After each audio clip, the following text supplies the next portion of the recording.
STEMPrime Researchcast. Hello, how's it going? Okay, this is a quick supplemental. I want to bring a point up. Fairly frustrating point. So, my company, Phobos Technologies, right? We're what is creating the AI STEM drive, the whole STEM theory, everything. This is all a part of Phobos Technologies. In fact, it is the reason that I started and founded Phobos Technologies. Now, after I first founded it, I had a project in mind that I wanted to get out there. And I want to talk about why this project appears so far to have failed. This was, 2 years ago now since I finished it. I hired a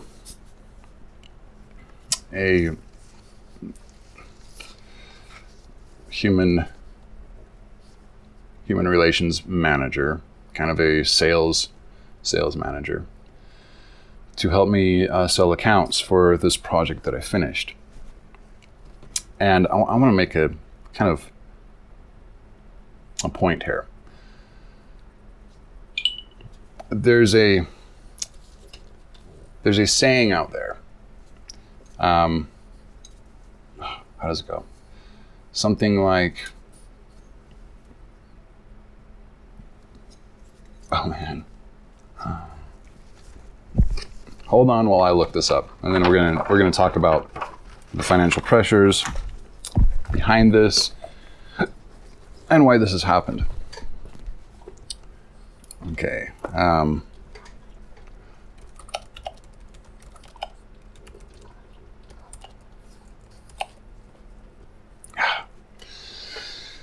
I can't find it, but the gist of it. And this is a sort of saying that kind of goes around in sales circles, right? The gist of the idea is to not create your product to help people. If you, oh gosh, I wish I could remember exactly how it goes. The gist of the idea is if you design a product with the intention of helping people, it will fail.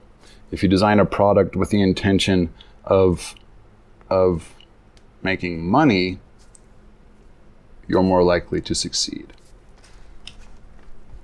And God, I wish I could remember the exact terminology, the exact wording, because it's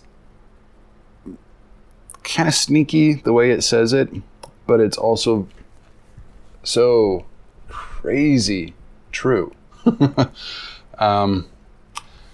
So let me, the financial pressures behind our economy. It's the same kind of thing when you hear somebody say, in fact, you hear this all the time in movies, all the time. I was just watching The Feed. I don't know if you've watched this, Amazon's The Feed. And there's a point where the Ms. Hatfield, one of the owners or board members or whatever, decides she needs to tell the general population what is going on, why there's so many problems with the network, and that everybody needs to play it safe. And they're in a board meeting, and one of the women says, "You can't tell the public. It will affect our stock prices, and it'll affect our term please, people give you money, investors, and this is something that is said all the time. I even talked about this in the episode, in the supplemental, where I talked about Silicon Valley, right? Where the new CTO says something to the effect of our product is not the software. Our product is our stock. And this is the toxicity. This is the toxicity of a currency-driven economy. Straight up, this is what is toxic. Now, I'm going to be doing an episode on on scientific development, advancement, discovery, etc. Technological advancement as well. And we're going to talk a lot about this because it so heavily impacts discovery, research, advancement, productivity, this whole thing. I'm also going to be doing an episode this next, you'll find out. It's the next coming episode. Got all the notes right here. But okay, so the product I designed is called Paxi's SMS. Here's my lean business model canvas, okay, for Paxi's. And as far as I could tell, as far as I was able to discern, this should have sold like 100%. It should have just bombarded. I mean, there's nothing like it out there at all. And I wrote personal letters to all of the Utah judges, and I tried to, get this. I mean, I put my work in. Now, what this is to help people in drug court, on probation, in rehabilitation, under some sort of rehabilitation program or place. And how this works is it allows you to have each client gets an account. There's two accounts. You have a portal for the clients, the people going through drug court, and then you have the account for the facility. So the drug court or the rehabilitation center or the probation office. And because several of these programs do random drug testing, here's my promotional flyer that I sent around. I wrote personal letters to every drug court judge in Utah explaining why I started the system, how it works, why I built it, just what it does. And so how this helps people is that people in drug court, it is fairly a fairly regular occurrence where somebody would miss a drug test. Just accidentally miss your drug test. No reason really other than just, it slipped your mind. Well, no, there are reasons, but and we're going to get to that in just a second. But this system aims at minimizing those occurrences. And so as you can see, we've got a picture of a phone here. This is actually a screenshot of my phone. I've been running Paxi's on for almost over a year now. If I go into my SMS feed here, I've got my Paxi's feed, and this goes back. I don't even know how far it would go back if I tried to. I wonder if I can. Yeah, I don't know. But my point is, this has been running flawlessly for over a year. And so as an example, or as an explanation, as a whatever, let me get this to you. How the randomized drug testing works is they anonymously assign you to a group. Okay, it's in the Paxi system, I call it a symbol, and they give the group a name. Often they'll use numbers, 27, 11, 12, 5, 3, whatever. They'll use colors, often orange, green, blue. Animals, famous names of people, shapes, that sort of a thing. So what you do is every morning, it's the client's responsibility to call a number and listen, and there's going to be a message on the other end of the line, and it will say something to the effect of, "Hi, today's symbols, or today's group, the groups testing today are blue, purple, 5, and zebra. And if your group has been called, then you go into test." Well, what Paxis does is it automates the randomization process, first of all. And it automates it on the fly, the day of, and it uses a feed from a QNRG, which is a quantum random number generator, the absolutely most secure possible way you could generate random data and thereby create a random schedule call. You can set it to call, different. Well, you can set each symbol to be called, or have the probability of being called twice a week, or 3 times a week, or once a week, or once a month. Okay, so each symbol has a different sort of probability rating. Up and walk around for 5 minutes. And it works beautifully. It is an amazing system. You get your text messages every day perfectly. So it sends you one message in the morning saying, today's symbols are bird and zebra. Today's symbols are bird and zebra. Today's symbols are zebra. Today's symbols, zebra. There are no symbols testing today. There are no symbols testing today. Today's symbols, zebra. Today's symbols, zebra. Today's symbols, Descartes, bird, and zebra. See, and obviously zebra gets called a lot because I think it's set to test five times a week. And Descartes, which is what I have assigned myself to, gets called, I think it's I can't remember. It's once a week, I think.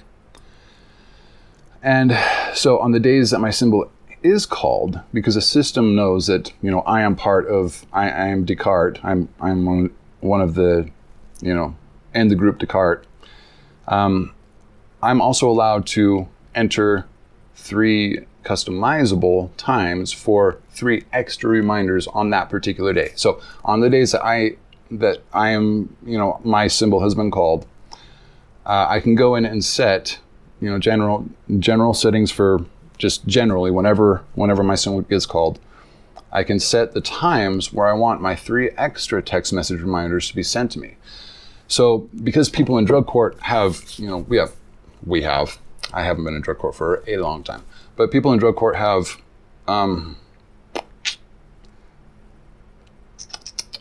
classes they have to attend, they have groups they have to go to, meetings, all sorts of requirements, community service, that sort of a thing. So you can set it to maximize the effectiveness of the reminder. Okay, so if I know that my classes usually get out at 5 o'clock, and then my community service starts at 6:30 or whatever, right? Then I'm going to want to set a reminder to remind me at 5:15 or 5:05, whatever. And then I can set my next reminder to come at 7:30, after I get out of that next class. And then maybe another reminder right after the testing agency opens and an hour before I have to go to work. So I set it at 7:15, something like that. So it sends me my 3 customized reminders exactly when I asked for it. This one arrived at 5 o'clock. This one arrived at 6 o'clock. This one arrived at 7 o'clock. It says, Paxy's SMS reminder. Descartes is required to test today. Please call 888-555-1212 to confirm all reminders. And so it's not, it's just something that is helpful, because this happens a lot. And the problem is that when people miss a drug test, they get screwed, utterly screwed, because they don't know if you're trying to, get away with having used or whatever. So they treat a missed UA as if you had used. So how can we minimize that? Well, let's build a system that helps people get through this. And that's what Paxy's SMS is. And in fact, let me just read the flyer to you. I sent one of these to every drug court and drug court judge in Utah. Paxy's SMS, the secure drug screen randomizer with client notifications and customizable reminders. Paxy's SMS is highly beneficial for your program as well as the program participants. The drug screen randomizer is fully automated and driven by a stream of NIST qualified quantum random data, empowering our system with superior statistical accuracy, absolute unpredictability, total immunity to clandestine schedule sharing and manipulation. No more accidentally missed UAs. Reduce artificially inflated recidivism. Help sincere clients to avoid hefty sanctions. Each client is given protected access to their personal profile on our secure client portal, allowing limited profile management and customization. Clients will receive one daily SMS notification with a list of randomly selected testing groups for that day. Those clients belonging to the selected groups will receive 3 additional reminders throughout the day. Reminder send times are customizable to each individual client schedule, maximizing the reminder's effect. We take security and privacy extremely seriously. All sensitive data is heavily encrypted, and all financial transactions are handled by Stripe, a PCI Level 1 compliant company. Paxy's SMS is a Phobos Tech production, Phobos Technologies LLC, blah, blah, blah, then the URLs, okay? Nothing like this exists at all. Yet, nobody wants to implement it. Why? Why do you not want to help your clients? Why do you want to artificially inflate the recidivism rates? Because anytime somebody misses, it's counted as a dirty, which means the recidivism rate is artificially inflated. So, I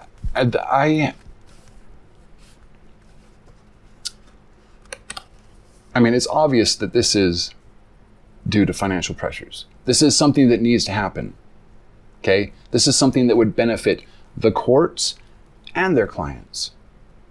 But it costs money, and they don't want to fucking spend money. Do you know how much this shit costs? I have lowered it to like the lowest possible amount that I could, you know, be okay with selling as. I would barely be making anything off of this. And the larger your group is, the lower you have to pay. See, it starts at $9 per head. And then, you know, after you reach 10, then it's $8 per head, then 50, then it's $7 per head, then 100, you know, clients, then it's $6 per head, all the way down to $3 a head per month for this to work. And you could just pass that on. I mean, really the clients would end up paying for it because the courts would just pass it on to their clients. But nobody's thinking about it. I have not had one interested soul. And everybody I talk to says, oh my God, dude, I wish that was there when I was in drug court.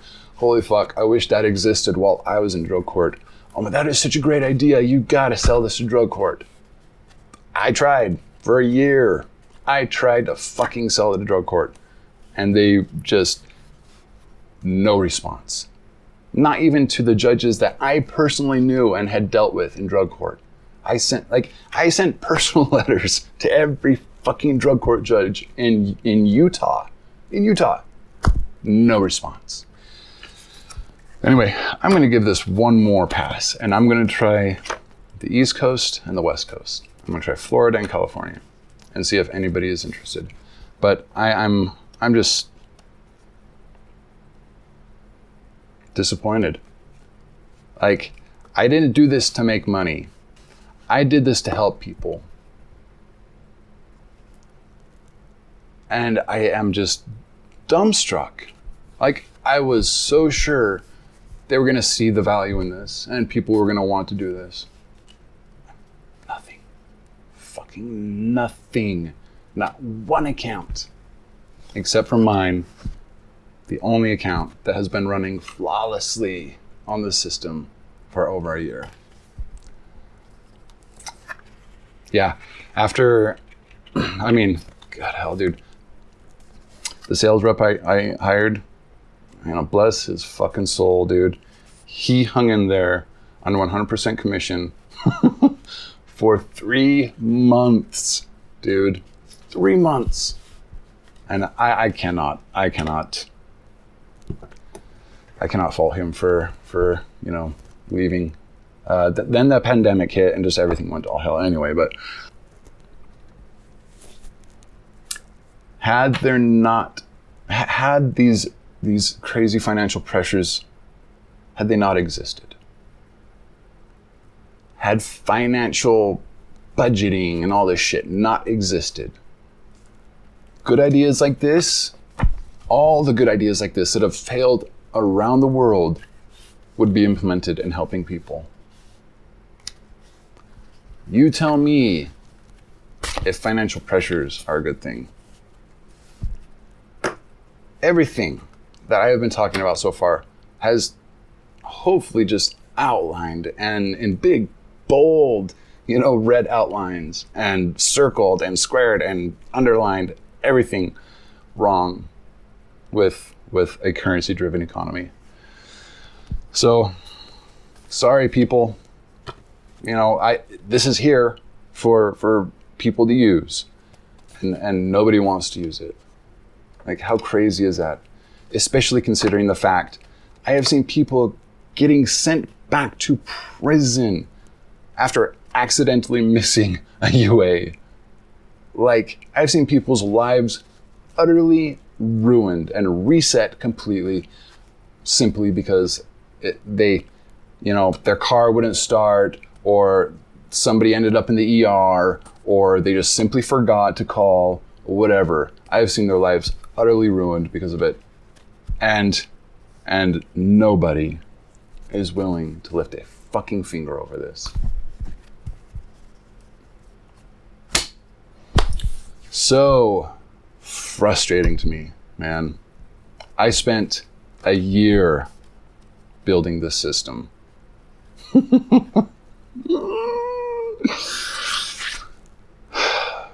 All for naught. Because of financial motherfucking pressures. Anyway, yes, I am pissed about that. But hopefully my next project isn't... well, we'll see how this goes. I'm working on it. But hey, it's another idea that I'm putting out there to help people. So who knows? Maybe it will fall flat on its fucking face. Okay, that's it. That is my lengthy rant about my very first failed project. Peace out. Be safe. Much love.